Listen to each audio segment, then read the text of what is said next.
Hello champions, welcome to Math दिमाग वाला. We are solving linear equations in two variables class 9 topic. Okay? So इसके पहले lecture में हमने क्या किया था, एक्सरसाइज 4.3 को स्टार्ट किया था. आज हम क्या करेंगे, उसको कंटिन्यू करेंगे. कुछ क्वेश्चंस मैंने करवाए थे, अप्रॉक्स 4 क्वेश्चंस करवाए थे. Question number 5. होप आपको समझ में आ रहा है सारी चीजें जो भी मैं यहाँ पे क्लियर कर रहा हूँ. अगर आपको फिर भी कोई डाउट आता है तो आप क्या कीजिए, कमेंट कीजिए. Okay champions, so let's start. Question number 5 क्या बोल रहा है कि from the choices given below, choice दी हुई है जैसे कि दो ग्राफ दिया हुआ है यहाँ पे बुक में. ठीक है, दो ग्राफ दिया हुआ है. ये 1, ये 2, ये 3, 1, 2, 3, इधर -1, -2, -3 और इधर -1, -2, -3. ठीक है, एक लाइन गई हुई है इस पॉइंट से, इस पॉइंट से क्या गई है, एक लाइन क्रॉस कर रही है, ये दो पॉइंट से पास हो रही है. ठीक है, अब ये जो है ओरिजिन पॉइंट का जो कोऑर्डिनेट्स है वो क्या होंगे, 0 0. यहाँ पे हमको क्या मिला, -1 1 मिला है ना, -1 1. और इस पॉइंट पे हमको क्या मिला, 1 -1.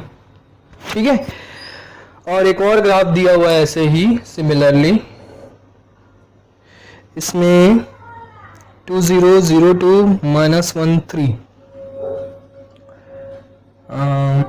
1 2 3, 1 2 3 4, -1 -2 -3 -4 और ये -1 -2 -3 -4 है ना. इसमें लाइन गया है -1 और 3, मतलब यहाँ पे कहीं पे पॉइंट. ठीक, उसके बाद 0 2 मतलब यहाँ पे, उसके बाद 2 0 मतलब यहाँ पे. तीनों को पास कर रही है, तीनों पॉइंट्स को क्या कर रही है, लाइन पास कर रही है या क्रॉस कर रही है. ठीक है, यहाँ पे पॉइंट्स दे देता हूँ मैं. ये हमारा 2 0, ये हमारा 0 2 और ये हमारा -1 एंड 3. ठीक है, अब हमको कुछ इक्वेशंस दिए हुए हैं जैसे कि इस फिगर के लिए इक्वेशंस दिए हुए हैं. y = x, second x + y = 0 and third y = 2x and fourth 2 + 3y = 7x. ठीक है, और इस वाले फिगर के लिए इक्वेशन दिए हुए हैं, ऑप्शंस दिए हुए हैं. y = x + 2, second y = x - 2 and third y = -x + 2 and next fourth y = x + 2y = 6. ठीक है, तो हमको इस ग्राफ को देख के बताना है कि इन चारों में से कौन सा इक्वेशन है इस ग्राफ के लिए. ठीक है, तो हम क्या करेंगे, 3 पॉइंट्स हमको दिए हुए हैं, तीनों पॉइंट्स को हम क्या करेंगे, पुट करके देख लेंगे लाइन वाइज. इसमें आप 0 0 पुट करो तो 0 = 0 आ रहा है ना, तो ये 0 को फुलफिल कर रहा है, सेटिस्फाई कर रहा है, वेरीफाई कर रहा है. इसमें आप 0 0 पुट करके देखो तो 0 + 0 0 आ रहा है. इसमें आप 0 0 पुट करके तो 0 = 0 आ रहा है. इसमें आप 0 पुट करके देखो तो 0 = कितना आएगा, 2 आएगा. तो ये इस पॉइंट पे 0 0 सेटिस्फाई नहीं कर रहा है. जिस इक्वेशन में क्या करेगा, तीनों पॉइंट उस पे क्या करेंगे, सेटिस्फाई करेंगे. मैंने इसके पहले लेक्चर में बताया कि कोई भी लाइन जो है किसी पॉइंट से अगर क्रॉस कर दी है, पास होती है, तो वो पॉइंट उस लाइन पे क्या करेगी, लाई करेगी। तो ये तीनों पॉइंट्स क्या करने चाहिए, इस इक्वेशन पे लाई करना चाहिए।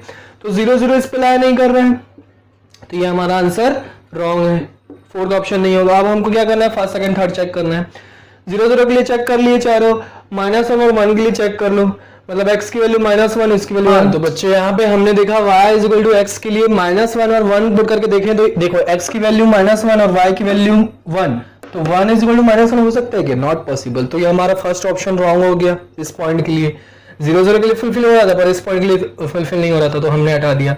यहाँ पे देखें -1 + 1, -1 + 1 कितना होगा, 0 0 = 0 आ रहा है, ये सेटिस्फाई कर लिया। यहाँ पे देखते हैं -1 मतलब -2, y की वैल्यू 1, तो -2 = 1 हो पॉसिबल है क्या, नो। तो हमारा ऑप्शन कौन सा होगा, 2। थर्ड पॉइंट भी हम पुट करके देख लेते हैं कि 1 -1 0, तो 0 = 0, मतलब तीनों पॉइंट लाया करेंगे किसमें, सेकंड वाले इक्वेशन में, इसलिए ऑप्शन कौन सा होगा, सेकंड होगा। ठीक है, समझ में आ रहा है बच्चों, ओरली नहीं समझ में आ रहा है, ठीक है। इस वाले क्वेश्चन को मैं आपको सॉल्व करके दिखा देता हूँ। ठीक, कौन सा 0 2 ले लेते हैं। तो 0 2 के लिए हम क्या करेंगे, चारों इक्वेशन को सॉल्व करेंगे। फर्स्ट इक्वेशन में देखो x की वैल्यू 0 पुट करोगे, y की वैल्यू 2 पुट करोगे, तो ये फुलफिल होगा, 2 = 2, है ना। सेकंड वाले में y की वैल्यू 2, x की वैल्यू 0 -2, तो 2 = -2 पॉसिबल है क्या, नॉट इक्वल, मतलब हमारा ऑप्शन रॉन्ग हो गया, सेकंड ऑप्शन हमारा नहीं हो सकता। थर्ड ऑप्शन चेक करते हैं, y की वैल्यू 2, x की वैल्यू 0 + 2, तो यहाँ पे मिल रहा है 2 = 2, है ना। फोर्थ ऑप्शन देखते हैं, x की वैल्यू 0 2, y की वैल्यू 2, 2 2 = 4, तो यहाँ पे क्या मिला, 4 = 6 पॉसिबल है क्या, नॉट पॉसिबल, तो ऑप्शन 4 भी रॉन्ग हो गया। अब बचे फर्स्ट एंड थर्ड, इसके लिए हम 0 2 के लिए हमने चारों को चेक कर लिया, अब 2 0 के लिए चेक कर लेते हैं, है ना। तो 2 0 के लिए फर्स्ट एंड थर्ड चेक करना है सिर्फ हमको, सेकंड एंड फोर्थ तो आउट हो गए। ठीक है, फर्स्ट में हमको x की वैल्यू, y की वैल्यू 0, x की वैल्यू 2, तो 2 + 2, 0 = 4 पॉसिबल है क्या, नॉट पॉसिबल, तो ऑप्शन 1 भी रॉन्ग हो गया। थर्ड ऑप्शन चेक करते हैं, थर्ड ऑप्शन में y की वैल्यू 2, x की वैल्यू 0, तो हमको मिल गया 2 = 2, मतलब ऑप्शन 3 क्या है हमारा, करेक्ट आंसर है। इसको थर्ड वाला -1 और 3 भी पुट करके चेक कर लो कि तीनों पॉइंट उसमें लाई कर रहे हैं कि नहीं कर रहे हैं। 2 पॉइंट तो लाई कर रहे हैं, 0 2 और 2 0 लाई कर रहे हैं, -1 और 3 यही की ऑप्शन बचा, तो आंसर तो यही होगा। इसको भी चेक करके देख लेते हैं हमारा आंसर आ रहा है कि नहीं आ रहा है।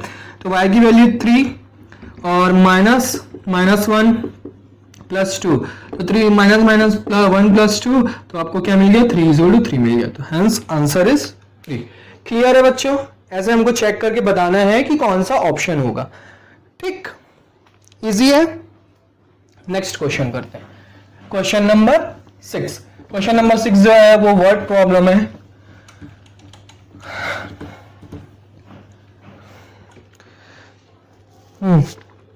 If the work done, question number 6, if the work done by a body on application of a constant force is directly proportional to the distance traveled by the body, बोल रहे हैं कि constant force is directly, force जो है वो directly proportional है किसके, distance के। ठीक है, express this in the form of an equation in two variables and draw the graph, work done जो है वो डायरेक्टली प्रोपोर्शनल है किसके, डिस्टेंस के। मैं अभी डिस्टेंस लिख देता हूं, डिस्टेंस के। ठीक है, equation in two variables and draw the graph of the same by taking the constant force as 5 units. Force given है हमको 5 यूनिट्स। ठीक, also read from the graph the work done when the distance traveled by the body is 2 units and 0 unit। ठीक है, सबसे पहले हम equation form करते हैं। अब क्या करो, वर्क डन को आप y एज्यूम कर लो और डिस्टेंस को आप x एज्यूम कर लो, तो y इज प्रोपोर्शनल टू क्या हो गया, x हो गया। अब इस प्रोपोर्शनल लिमिट को अगर हम हटाते हैं, है ना, इस प्रोपोर्शनल लिमिट को अगर हम हटाते हैं तो एक कांस्टेंट लग जाता है c। ठीक है, तो इस कांस्टेंट, हमको कांस्टेंट वैल्यू क्या गिवन है क्वेश्चन, हमेशा हम प्रोपोर्शनल को जब इक्वल में चेंज करते हैं तो एक क्या लगता है हमको पुट करना पड़ता है, कांस्टेंट टर्म पुट करना पड़ता है। तो ये कांस्टेंट टर्म हमने सी ले लिया और हमको क्वेश्चन में कांस्टेंट टर्म क्या गिवन है, फोर्स गिवन है, कांस्टेंट फोर्स। तो y इज इक्वल टू मैं क्या लिख सकता हूँ, c की वैल्यू 5 है ना। वर्क डन का फॉर्मूला क्या होता है बच्चों, फोर्स इनटू डिस्प्लेसमेंट होता है, यही होता है ना। तो डिस्टेंस हमको x एज्यूम किए, वर्क डन को y एज्यूम किए, c कांस्टेंट है तो कांस्टेंट टर्म क्या है क्वेश्चन में गिवन, फोर्स गिवन है। तो हम क्या कर लेंगे यहाँ पे, फोर्स c की जगह पे 5 पुट कर सकते हैं। तो हमको ये इक्वेशन मिल गया। अब इसके लिए हम क्या करेंगे, ग्राफ प्लॉट करेंगे। तो हम क्या करते हैं, पहले टेबल ड्रॉ कर लेते हैं, x एंड y, x की वैल्यू 0 तो y की वैल्यू 0, x की वैल्यू 1, y की वैल्यू 5, x की वैल्यू 2, y की वैल्यू 10। ठीक है, पॉजिटिव ले लिया हमने, कोई प्रॉब्लम नहीं है। इसके लिए ग्राफ प्लॉट करना है, सारी वैल्यू पॉजिटिव में है तो नेगेटिव वाला ड्रॉ करने की जरूरत ही नहीं है आपको, एक बस -1 ले लो। ये उधर है 1 2 3 4 5 और इधर 1 2 3 4 5 6 7 8 9 10। ठीक है, अब x की वैल्यू 0, y की वैल्यू 0 मतलब ये वाला पॉइंट है ना, ओरिजिन वाला पॉइंट। x की वैल्यू 1, y की वैल्यू 5 मतलब ये वाला पॉइंट। x की वैल्यू 2, y की वैल्यू 10 मतलब ये वाला पॉइंट। अब इनको क्या करो, आप ज्वाइन कर दो ऐसे, तो ये आपका ग्राफ प्लॉट हो गया है ना।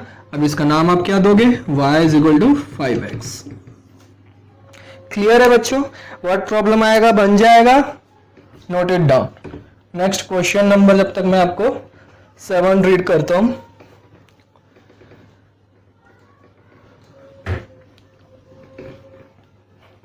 क्वेश्चन नंबर 7,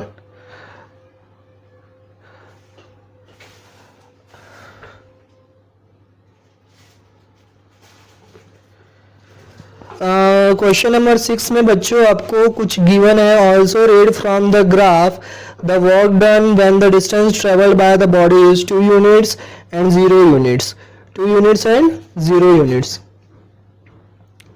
है ना। तो यहाँ पे डिस्टेंस जो है ये y है, y मतलब ये हमारा work done, distance work done versus distance का हमारा ग्राफ बना है। तो डिस्टेंस की वैल्यू बोल रहे हैं 2, जब 2 होगी तो वर्क डन कितना होगा, डिस्टेंस की वैल्यू जब 2 होगी तो वर्क डन कितना होगा, तो वर्क डन हमारा 10 है ना। वर्क डन कितना हो गया, 10 यूनिट्स हो गया, हमने वही तो वैल्यू ली ना। और जब डिस्टेंस 0 होगा तो वर्क डन भी कितना होगा, 0 होगा।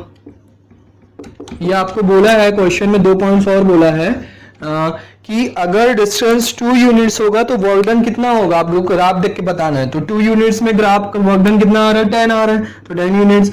और वर्क डन अगर डिस्टेंस 0 है तो वर्क डन भी कितना होगा, 0 होगा। इसका मतलब क्या है कि वर्क डन जो है वो डिस्टेंस के क्या होता है, डायरेक्टली प्रोपोर्शनल होता है, क्वेश्चन में ही गिवन है।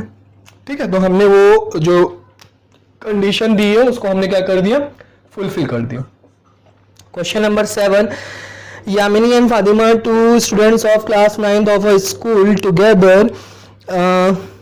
contributed ₹100 towards the Prime Minister's Relief Fund to help the earthquake victims. Write a linear equation which satisfies this data. You may take their contributes as ₹x and y. Draw the graph of the same. Very simple, कुछ नहीं करना है हमको। यामिनी ने मान लो Yamini plus Fatima दोनों मिलके कितना कंट्रीब्यूट कर रहे हैं, ₹100। तो यामिनी को अगर हम y एज्यूम कर लेते हैं और फातिमा को x एज्यूम कर ले तो y plus X is equal to हमारा इक्वेशन क्या बन गया, 100। टेबल बना लो, तुरंत ग्राफ बन जाएगा। बहुत इजी क्वेश्चन था ये। x की वैल्यू 0, y की वैल्यू 100, x की वैल्यू 100 तो y की वैल्यू 0 है ना। 2 हो गए। एक और पॉइंट ले लेते हैं, अगर x की वैल्यू हम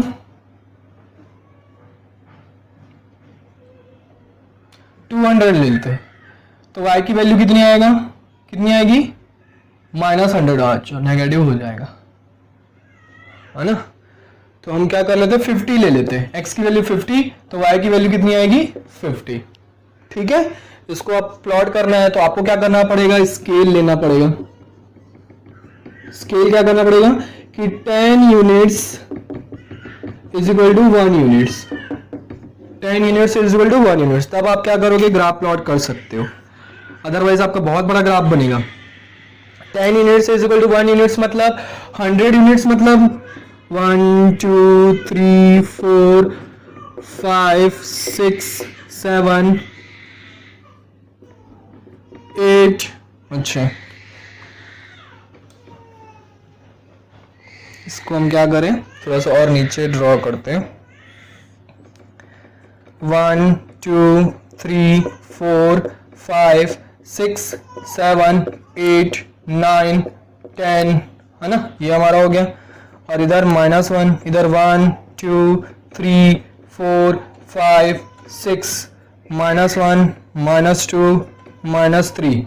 ठीक है, 10 units is equal to 1 unit मतलब 100 यूनिट मतलब 10 यूनिट्स होगा।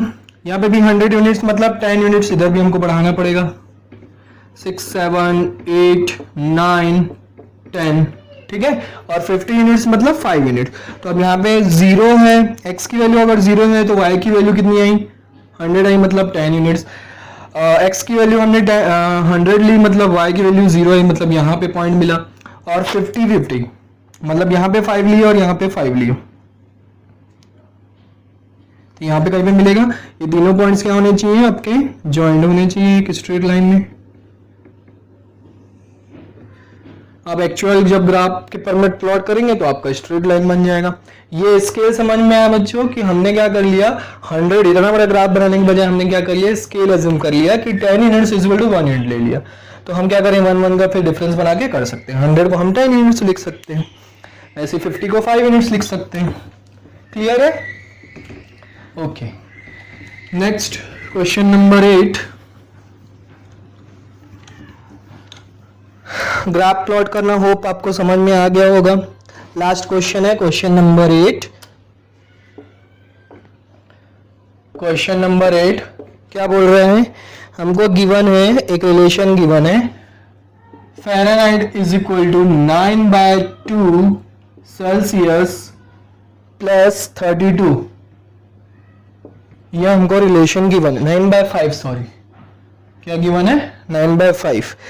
तो हमको क्या करना है 5 क्वेश्चन दिए हुए हैं total. Draw the graph of the linear equation above using Celsius for X axis and Fahrenheit for Y axis. ठीक है, मतलब फ़ारेनहाइट को हमको वाई लेना है 9/5 x प्लस 32। ठीक है, अब इस इक्वेशन में अगर x की वैल्यू हम क्या कर लें, हम ऐसी वैल्यू लेंगे x की कि y की यहाँ पे क्या हो जाए 5 कैंसिल आउट हो जाए। तो x की वैल्यू अगर मैं 5 लेता हूँ तो y की वैल्यू कितनी आएगी 5 कैंसिल आउट होगी 9 प्लस 32 कितना होगा 41, है ना। x की वैल्यू अगर हम 10 लेते हैं तो ये कितना हो जाएगा 18, 9 2 जा 18, 5 2 जा 10 कैंसिल हो जाएगा 18 प्लस 32 कितना होगा 50, है ना। उसके बाद x की वैल्यू अगर हम क्या कर लें 15 ले लें तो y की वैल्यू कितनी आएगी 9 3 जा कितना होता है 27 एंड 32 कितना होगा 27 32 59। ठीक, तो ये हमारा 59 आ गया। अभी इसको हम क्या करेंगे ग्राफ बनाएंगे। तो यहाँ पे आप क्या कर लो स्केल ले लो अगेन, क्योंकि बड़ा बड़ा है बहुत। या तो आप क्या करो 5 का डिफरेंस ले लो। यहाँ पे हमने x की वैल्यू 5 ली है तो 5 ले लेते हैं। चलो यहाँ पे 5 10 15 20, यहाँ पे भी हम 5 का डिफरेंस ले लेते हैं 5 10 15 20 25 30 35। ओ 5 का डिफरेंस भी क्या हो जाएगा यहाँ पे ज्यादा हो जाएगा। तो हम क्या करते हैं यहाँ पे y में हम यहाँ पे 10 10 का डिफरेंस ले लेते हैं। ठीक है, ये हो जाएगा 10, ये हो जाएगा 20, ये हो जाएगा 30, ये हो जाएगा 40, ये 10, 20, 30, 40, 50, 60, 70। ठीक है, अब हम क्या करें, इसको प्लॉट करते हैं। तो 5 है मतलब यहाँ पे x की वैल्यू 5, 41 मतलब यहाँ पे कहीं पे मिलेगा, तो इसको हम ड्रॉ करते तो यहाँ पे एक पॉइंट मिला। 50 10 लिए तो 50 आया, तो मतलब यहाँ पे आया, यहाँ पे हमको पॉइंट मिला। उसके बाद 15 लिए, 15 मतलब यहाँ पे बीच में 10 और 20 के बीच में कितना आया 59, मतलब इसके अप्रॉक्स 60 के अप्रॉक्स, तो यहाँ पे आया। तो इसको हम क्या कर दिए, ऐसे ज्वाइंट कर दिए।